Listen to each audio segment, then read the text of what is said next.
Welcome to new TV Telugu. ఏపీలో GST 2.0 సంస్కరణలపై ప్రచారం కోసం ప్రధాని మోదీ కర్నూలు రానుండటంపై పీసీసీ చీఫ్ వైఎస్ షర్మిల విమర్శలు గుప్పించారు. మోదీ జీఎస్టీ 2.0 ఉత్సవ్ ఈ దశాబ్దపు అతిపెద్ద జోక్ అన్నారు. గబ్బర్ సింగ్ ట్యాక్స్ పేరుతో 2017-18 నుంచి 2024-25 మధ్య 8 ఏళ్లలో దోపిడీ చేసింది 55,44,897 కోట్ల రూపాయలని, ఇప్పుడు 2.0 సంస్కరణ పేరుతో తగ్గించింది 2.5 లక్షల కోట్ల రూపాయలని షర్మిల గుర్తు చేశారు. ఇన్నాళ్లు ఎడాపెడా పన్నుల మోత మోగించి సామాన్య నడ్డి విరిచిన మోదీ గోరంత ట్యాక్స్లు తగ్గించి కొండంత చెప్పుకుంటున్నారన్నారు. జీఎస్టీ తగ్గింపుతో ప్రజల కొనుగోలు శక్తి పెరిగిందనేది పచ్చి అబద్ధమని షర్మిల ఆరోపించారు.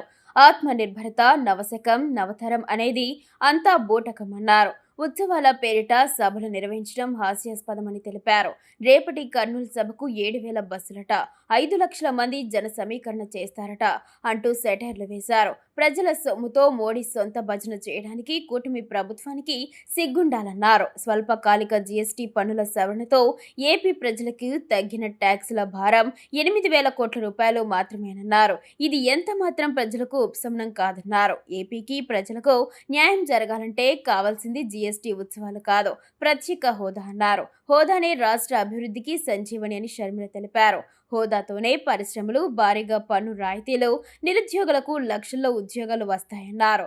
2014లోనే కాంగ్రెస్ ప్రభుత్వం ఇచ్చిన ప్రత్యేక హోదా అమలవుతుంటే నేడు దేశంలోనే రాష్ట్రం అగ్రస్థానంలో ఉండేదన్నారు. కర్నూలు జిల్లాలో జీఎస్టీ 2.0 ఉత్సవ సభకు వస్తున్న మోడీని ప్రత్యేక హోదా ఇవ్వాలని షర్మిల డిమాండ్ చేశారు. తిరుపతి వేదికగా ఏపీకి 10 ఏళ్లు ప్రత్యేక హోదా ఇస్తామని మాట ఇచ్చి తప్పారని, రాష్ట్రానికి వచ్చిన ప్రతిసారి హోదా అంశాన్ని దాటేస్తున్నారని ఆరోపించారు. విభజన హామీలపై సంబంధం లేనట్లు వ్యవహరిస్తున్నారన్నారు. కనీసం ఈసారైనా ప్రత్యేక హోదా ప్రకటన చేయాలన్నారు. లేకుంటే హోదాపై బీజేపీ వైఖరి ఏంటో తేల్చాలన్నారు.